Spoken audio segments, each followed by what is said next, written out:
हरखाब pressure stroke जानानै सासे रौनिया सुबुंनि जिउ खहा।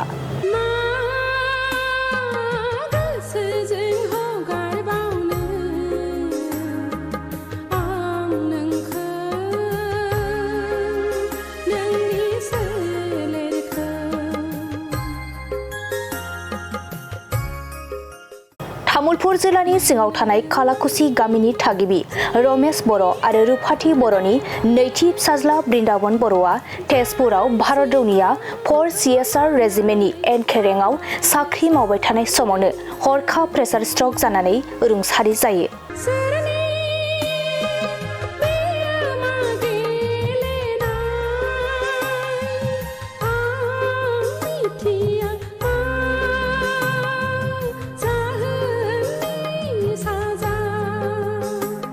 बृन्दावन बर'आ फुं समाव फिजिकल ट्रेनिं एबा गावनि देहाखौ राफोद खालामनो थाखाय लामायाव खारबाय थानाय समावनो हरखाब प्रेसार स्ट्रक जानानै हायाव गोग्लैनानै जायगायावनो रुंसारि जादों होननानै फोरमायदों।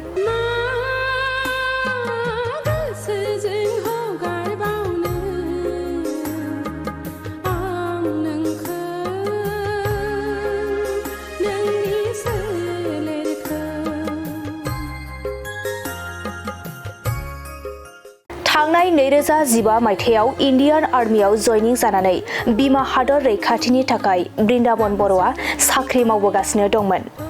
मुंख्लं बृन्दावन बर'आ गावनि अनसुलि बिसि, फिसाजो, बिमा बिफा, बिदा, नखरनि भाई बाहागिखौ अराय समनि थाखाय नागारनानै थांबाय।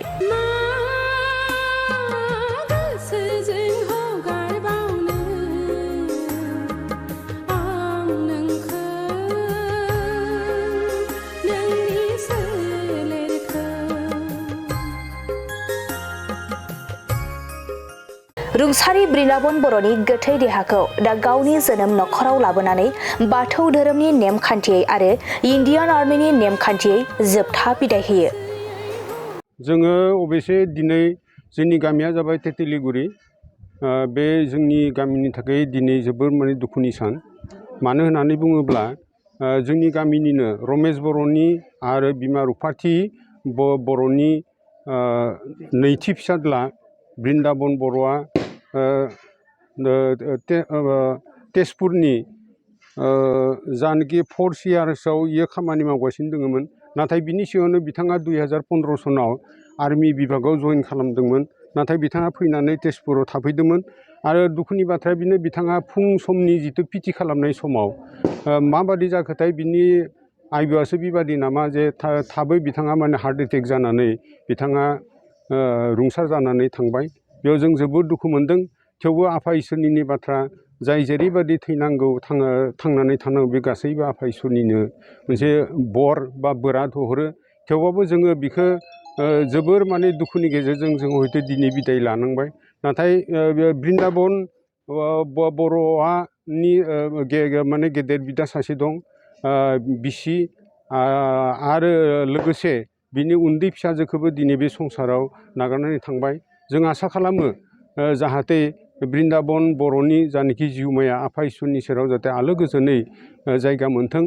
बिनि थाखाय जों गामि आफादनि जानानै आरो लोगोसे जोंनि आंनि बेक्तिगत हिसाबै बिनि जिउमानि सायाव खर' गंग्लायनानै आफा इसोरनि सेराव आङो आर'ज गाबबाय। बिथाङा 2015 सनाव गिबियावनो बिथाङा, आं दहायनो बुंदों साख्रि मावो, बिथांनि जोनोमा जादोंमोन 1994 मायथाइयाव जोनोम जादोंमोन। नाथाय खम समनि गेजेराव बिनि जानाखि रोंगौथि आखा फाखानि थाखाय हयतो बेबादिहाय माने आर्मियाव बेबादि माने जायगा मोनदोंमोन। दा जों सानो जाहाथे बिनि जिउआ इसोरनि खाथियाव जाहाथे फिन खेबसेबाव जायगा मोनथों, बेखौनो आर'ज गाबनाय जाबाय।